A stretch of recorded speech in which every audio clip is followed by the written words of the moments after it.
Metro bus කතාව දිගටම යන කතන්දරයක්.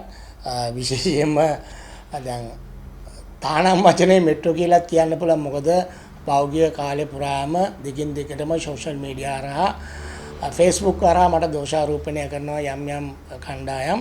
නමුත් මෙතන තියෙන කනගාටුව ලංකාවේ අවුරුදු අපි දැනට මේ පෞද්ගලික බස් රථ සේවාව 1978 ඉඳන් පටන් අරගෙන අවුරුදු දැන් තියෙනවා 50කට අඩු සංඛ්‍යාවක් මේ ජනතාව ගියේ අපේ බස් රථ නොවේ බස් රථවල නෙවෙයිද?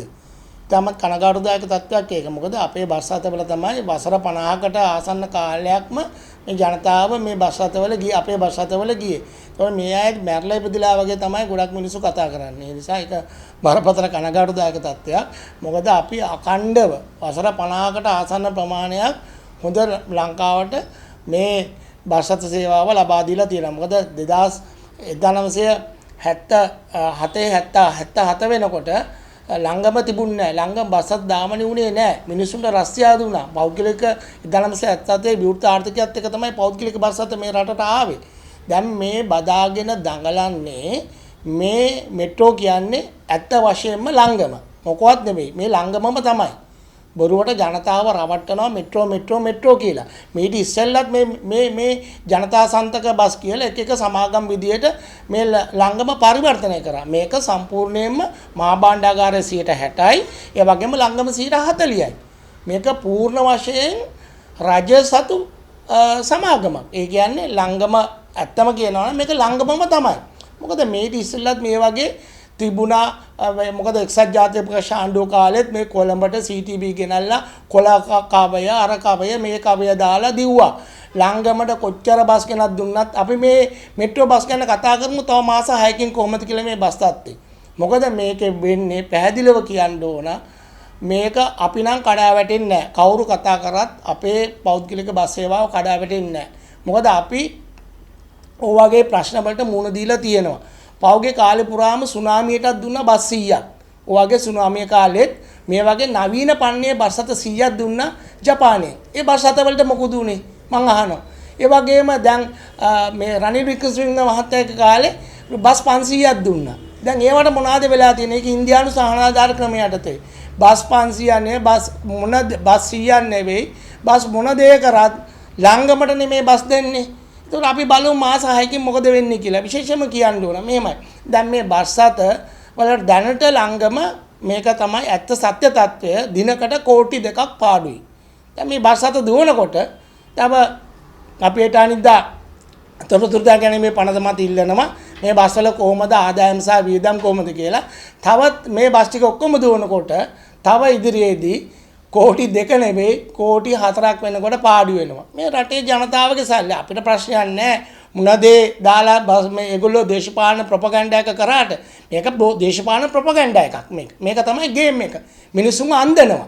හරි මේ ආණ්ඩුවේ රජයේ සල්ලි වලින් රටේ සල්ලි වලින් ජනතාවගේ බදු මුදල් වලින් රටේ මිනිස්සුන්ව අන්දනවා. මේ පාරවල් වල යුරෝපේ පාරවල් වල ත්‍රිරෝධ දත තියනවාද? මෙච්චර මොටරසයිකල් තියනවාද? මේ වෙලාවට යන්න පුළුවන්ද? උදේ කොච්චර ට්‍රැෆික් ජෑම් එකක් තියනවාද? මම දැක්කම ඊයේ පෙරේද ලෝකේ කීවෙනි ස්ථානයේද කොහෙද මිනිස්සු මේ Facebook වල දැනුම් දීලා තිබ්බා මේ මාර්ග තදබදය කොච්චරද කියලා. අද මාර්ග තදබදය කිලෝමීටර් 3යි දුවන්න පුළුවන්. පැයකට කිලෝමීටර් 4කට ඉස්සර 6ක් වගේ දුවනවා. දැන් 4කට වගේ සීමා වෙලා තියෙනවා. ඉතින් මේවා එහෙම මේ කොළඹ තදාසන්න ප්‍රදේශවල බරපතල මාර්ග තදබදයක් තියෙද්දි කලට වේලාවට අපේ බස් රථයක් තමයි ධාවනය කරන්නේ. ඉතින් ඔය බස් රථ කොච්චර අපි කමන්නේ ලංගමට කොච්චර බස් රථ ගෙනාවත් මේ දේශපාලන ගේම මේගොල්ලෝ මේ පෙන්නුවට රටේ ජනතාවට ඇඳුවට අපි මාස 6කින් බලමු මේ මෙට්‍රෝ බස් වලට මොකද වෙන්නේ කියලා. එතකොට අපිට ඔය කියන ජනතාවට බලන්න පුළුවන් මෙට්‍රෝ බස් සංකල්පය. මොකද මේ ලංගමට මේ වගේ බස් රථ කොච්චර දුන්නත් බස් රථ කෝටියක් ලබා දුන්නත් ප්‍රශ්නයක් නැහැ. මොකද ලංගම කියන්නේ කාබාසිනී ස්ථානයක්.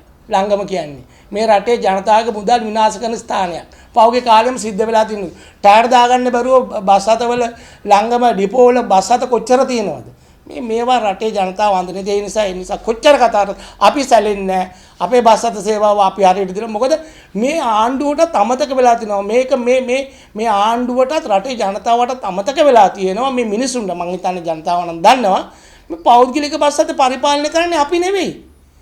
අපි මේ ලංකා පෞද්ගලික බස් හිමියන්ගේ සංගමයේ නෙමෙයි බස් පාලනය කරන්නේ. ගැමුණු විජේරත්න නෙමෙයි බස් පරිපාලනය කරන්නේ. බස් පරිපාලනය කරන්නේ ආණ්ඩුව. ජාතික ගමනාගමන කොමිසම සභාව මාර්ගස මගේ පවන අධිකාරිය තියෙනවා. අපේ වැඩ කරන මිනිස්සුන්ට වැසිකිළියක් වත් නැතුව යන්න දීද්දි මේ මෝඩ ආණ්ඩුව මේ මිනිස්සු මේ මෙට්‍රෝ ගැන කතා කරනවා. අඩු ගානේ අපේ පෞද්ගලික බස් අතවලට අපි මේ දලදේශීය නිෂ්පාදන කොච්චර දායකත්වයක් ලබා දෙනවද? මේ මිනිස්සුන්ට පුළුවන් නම් වැසිකිළියක් හදලා දෙන්න කියලා මං ඉල්ලනවා ආණ්ඩුවෙන්. වැසිකිළි ටිකක් හදලා දෙන්න. මිනිස්සුන්ට පාරේ බස් එක නවත්තන්නේ. මේ සේවක මාතුන්ගේ කොච්චර ප්‍රශ්න ගණනාවක් තියෙනවද? බස් පාරේ නවත්තන්නේ. මේ මිනිස්සුන් නිකන් මැරිලා ඉපදිලා වගේ නිකන් ආණ්ඩුව මිනිසුන් අන්දනවා. ඔය අන්දිලා අපි බලමු කවදනකම් අන්දයිද කියලා. දැන් මේ තව බස් රථ 50ක් ගෙන්න ඕන කියලා. බස් රථ 5 ලක්ෂයක් ගෙනවත් ප්‍රශ්නයක් නැහැ. මේ පාරේ අද දුවන්න බෑ. පාරේ මෝටර් සයිකල්, කාර් රථ, මෝටර් රථ, ඒ වගේම වෙන වාහන දවසකට යතුරු පැදි 1000කට ආසන්න ප්‍රමාණයක් ලියාපදිංචි වෙනවා. කොහෙද දෙයියනේ මේ පාරවල බස් දුවන්නේ? මේ අපේ යකඩ බස් දුවන හැරෙන්න මොන බස් දුවන්නද? ඉතින් අපේ බස් මේ සාමාන්‍ය බස් මේ මිලට අපේ බස් අත 3ක් ගන්න පුළුවන්. අපි මේ ජනතාවට අඩු මුදලකට සේවය කරන්නේ. ඉතින් ඒක අපේ මිනිස්සුන්ටයි ආණ්ඩුවට අමතක වෙලා තියෙනවා. ආණ්ඩුව දැනගන්න ඕනේ ඒගොල්ලෝ තමයි අපුවත් පාලනය කරන්නේ. මිනිස්සුන්ට වැසිකිළියක් හදලා දෙන්න පුළුවන් නම් මම අභියෝග කරනවා මේ ජනතාවට පෙන්වන්න පුළුවන් නේද වැසිකිළිය හදන්න පුරුදු මිනිස්සු ඉන්නවානේ ඒගොල්ලෝ. හරි කරුණාකර මේ වැඩ කරන මිනිස්සුන්ට නවත්තන්න තැනක් නැහැ බස් එක. බස් සියල්ල මහපාරේ නවත්තන්නේ. නැවතුම් පොළවල් නැහැ. ඉතින් ඕවා නිකන් රටේ ජනතාව අන්දන්න කරන වැඩ. ඉතින් ලංගම කියන්නේ අපි දන්නවා ලංගම කොහොමද කියලා කෝටි 2ක් දිනකට පාඩුයි. හෙට අනිත් වෙනකොට තව කෝටි 2ක් පාඩු වෙනවා. කෝටි 4ක් පාඩුයි. රටේ ජනතාව සල්ලි ගෙවනවා. එච්චරයි. බදු ගෙවගව සල්ලි ගෙවනවා. ඕක තමයි යථාර්ථය.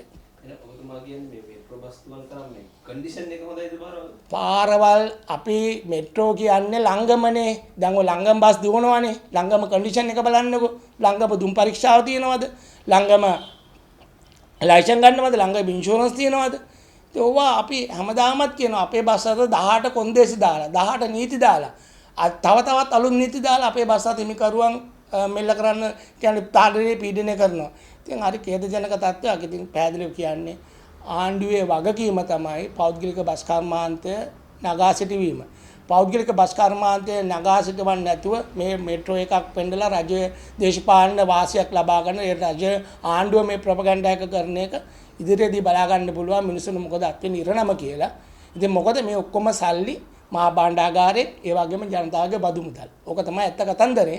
ඉතින් දිනකට පාඩුව මේ විවෘතව අභියෝග කරනවා. පුළුවන් නම් එමුතුමා කියන්න කොච්චර පාඩුවක් එනවාද කොච්චර ලාභ ගත්තද මෙට්‍රෝ එකෙන් කොච්චර ප්‍රාග්ධානිය කොච්චර යොමු කරාද අපි මම අභියෝග කරනවා නිමලා මාත්‍යවරයාට නියෝජ්‍ය මාත්‍යවරයාට කියන්න ආදායම කොච්චරද කොච්චර වියදම ආවද කොච්චර ප්‍රාග්ධානිය යොමු කරාද මේක කියන්න පෙන්වන්න මේ රටේ එතකොට ජනතාවට තේරුම් ගන්න පුළුවන් මොකද්ද මේ ආදායම වියදම මොකද්ද මේකේ මොකද සාමාන්‍යයෙන් මිනිසුන්ට ප්‍රවාහනය කරනවා නම් යම්කිසි ලාභයක් අරගෙන අපි නම් කරන්න අපිට බෑ පාඩුවට බස් දුවන්න ආණ්ඩුවට මිනිසුන්ගේ සල්ලි ගෙවලා දුවන්න පුළුවන් අපිට නම් බෑ අපි අභියෝග කරනවා මේක රටට එලි දක්වන්න කියලා